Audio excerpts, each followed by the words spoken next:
Lunch menu series கேட்டிருந்தாங்க. அதுக்காக நான் இன்றைக்கி ஞாயிற்றுக்கிழமையிலேருந்து சனிக்கிழமை வரைக்கும் 7 நாளைக்கு ஒவ்வொரு சமையல் போடுறேன். இன்றைக்கி ஞாயிற்றுக்கிழமை பிரியாணியும் கத்திரிக்காய் மாங்காய் போட்டு தாளிச்சாவும் பண்ண போகிறேன். இது ரெண்டுத்துக்கும் தேவையான பொருட்கள்லாம் எடுத்து வச்சுருக்கேன். பிரியாணிக்கு இந்த டம்ளரில் 2 டம்ளர் அரிசி போட்டிருக்கேன். அரை மணி நேரம் தண்ணியில் ஊறிட்டுருக்கு. மீல் மேக்கர் 100 கிராம் இது வெந்நீரில் போட்டு பிழிஞ்சு எடுத்து வச்சுருக்கேன் ஊறினதுக்கப்புறம். பெரிய வெங்காயம் 4 கட் பண்ணி வச்சுருக்கேன். 4 பச்சை மிளகா. இது பாதி கத்திரிக்காய் தாளிச்சானுக்கும் பிரியாணிக்கும். அதே போல் பெரிய தக்காளி 2 பாதி தாளிச்சாவுக்கும் பிரியாணிக்கும். கத்திரிக்காய் மாங்காய் 4 கத்திரிக்காய், ஒரு 4 துண்டு மாங்காய் நறுக்கி வச்சுருக்கேன். தாளிக்கிறதுக்கு 2த்துக்கும் பட்டை, கிராம்பு, பிரிஞ்சி இலை, அன்னாசிப்பூ, கல்பாசி எடுத்து வச்சுருக்கேன். ஒரு ரம்பை எல்லாம் எடுத்து வச்சுருக்கேன். இருக்கிறவங்க போட்டுக்கலாம். மல்லித்தூள், மிளகாத்தூள், மஞ்சத்தூள், தேவையான அளவு உப்பு. மல்லித்தூள் 1 ஸ்பூன் எடுத்து வச்சுருக்கேன். தாளிச்சாக்கு மட்டும்தான். அப்புறம் மிளகாத்தூள் பிரியாணிக்கும் தாளிச்சாக்கும். மஞ்சத்தூள், உப்பு, கெட்டி தயிர். துவரம்பருப்பு தண்ணியில் ஊற வச்சுருக்கேன். ஒரு 200 கிராம் ஊற வச்சுருக்கேன். புதினா, கொத்தமல்லி, இஞ்சி பூண்டு பேஸ்ட் 2த்துக்கும். நெய், கடலெண்ணெய் 2 எடுத்து வச்சுருக்கேன். முதல்ல சின்ன குக்கரில் கத்திரிக்காய் தாளிச்சானுக்கு எல்லாத்தையும் வதக்கி கொதிக்க விட்டு சின்ன அடுப்பில் மாற்றிடலாம். இந்த பெரிய அடுப்பில் அடுத்து பிரியாணி பண்ணலாம். இப்போது கத்திரிக்காய் தாளிச்சா பண்ணுறதுக்கு 2 ஸ்பூன் எண்ணெய் விடுறேன்.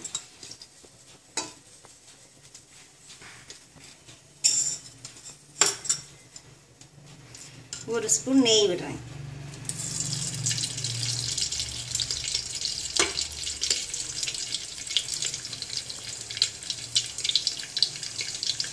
ஸ்பைஸ் கொஞ்சம் தாளிச்சுட்டேன். பட்டை, பிரிஞ்சி இலை, அன்னாசிப்பூ, கல்பாசி இலை.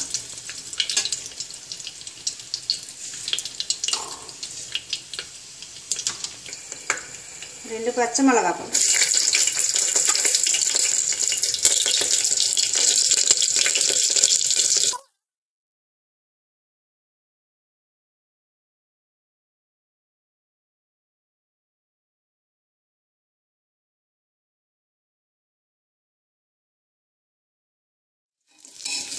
வெங்காயம் வதங்கிடுச்சு. இஞ்சி பூண்டு பேஸ்ட் 1 ஸ்பூன் போடுறேன்.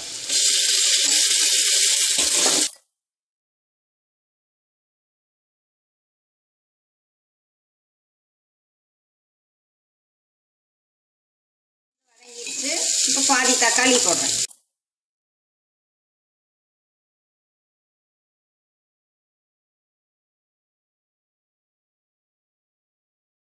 தக்காளி வதங்கிடுச்சு. அரை ஸ்பூன் மஞ்சப்பொடி போடுறேன். 1 ஸ்பூன் மல்லித்தூள், 3/4 ஸ்பூன் வரமிளகாத்தூள்,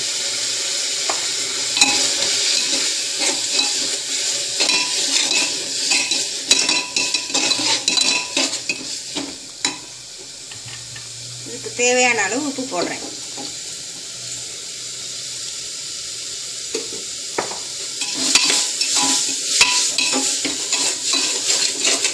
இப்போ கத்திரிக்காயும் மாங்காயும் போட்டு வதக்கும்.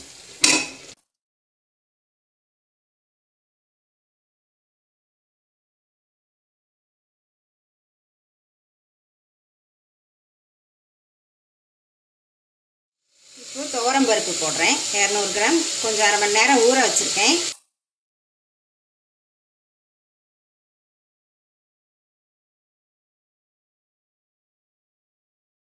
இப்போ இதுக்கு தேவையான அளவு தண்ணி ஊற்றிக்கலாம்.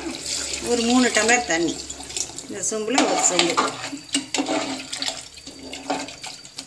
குக்கரை மூடி ஒரு 4-5 விசில் வரட்டும். நல்ல குழைய வேகணும். 5 விசில் விட்டால் சரியாக இருக்கும்.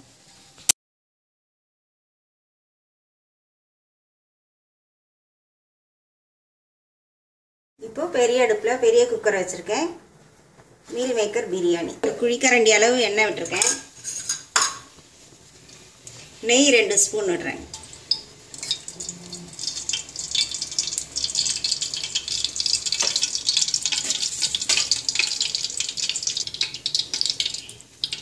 இப்போ எண்ணெயும் நெய்யும் காஞ்சிருச்சு. இந்த வாசனை பொருட்கள்லாம் போட்டு தாளிச்சுக்கலாம்.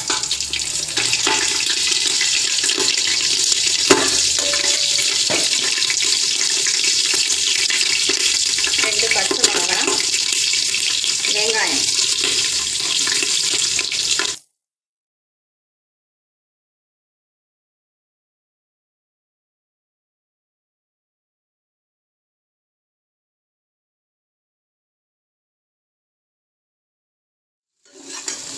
வெங்காயம் வதங்கிடுச்சு. நல்ல ஒரு பெரிய ஸ்பூன் இஞ்சி பூண்டு விழுது போடுறேன்.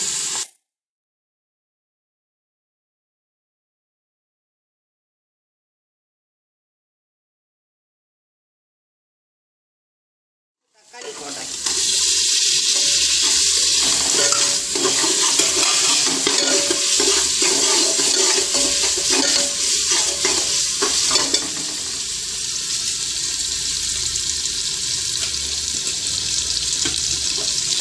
தக்காளி இறங்கிடுச்சு. கொஞ்சம் புதினா போடுறேன்.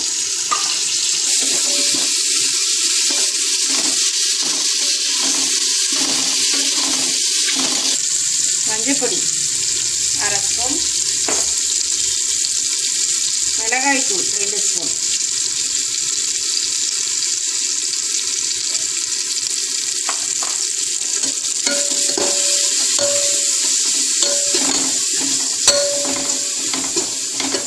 தயிர் 2 ஸ்பூன் போடுறேன்.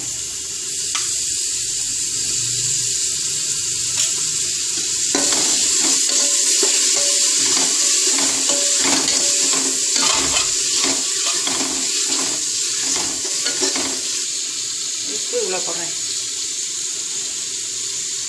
தேவையான அளவு உப்பு போடுறேன்.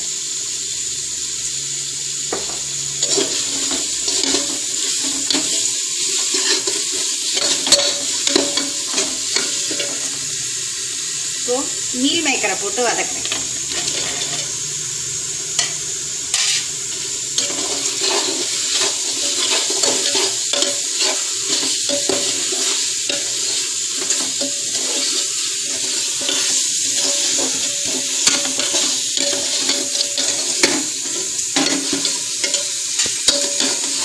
இந்த டம்ளரில் 2 டம்ளர் அரிசி போட்டிருக்கேன்.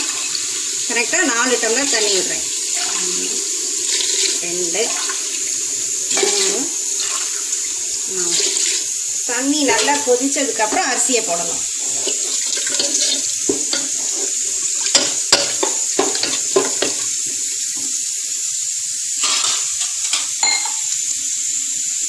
மூடி வச்சுருக்கேன். தண்ணி கொதிச்சதுக்கப்புறம் அரிசி போடணும். இப்போ தண்ணி கொதிச்சிருச்சு. ஒரு அரை மூடி எலுமிச்சம்பழம் புழிகிறேன். சாதம் அப்போ தான் உதிரியாக இருக்கும். மல்லித்தலை போடுறேன்.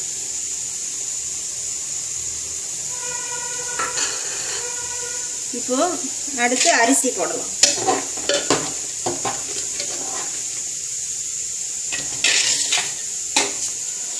தண்ணி இல்லாமல் அரிசியை போடணும். தண்ணியை வடிச்சிட்டு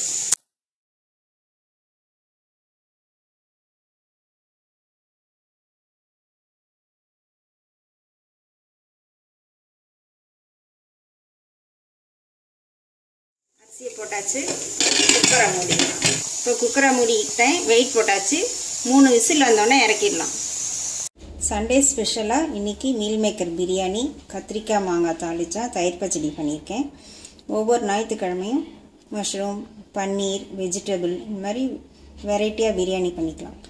இன்றைக்கி மீல் மேக்கர் பிரியாணி, கத்திரிக்காய் மாங்காய் தாளிச்சா, தயிர் பச்சடி ரெடி.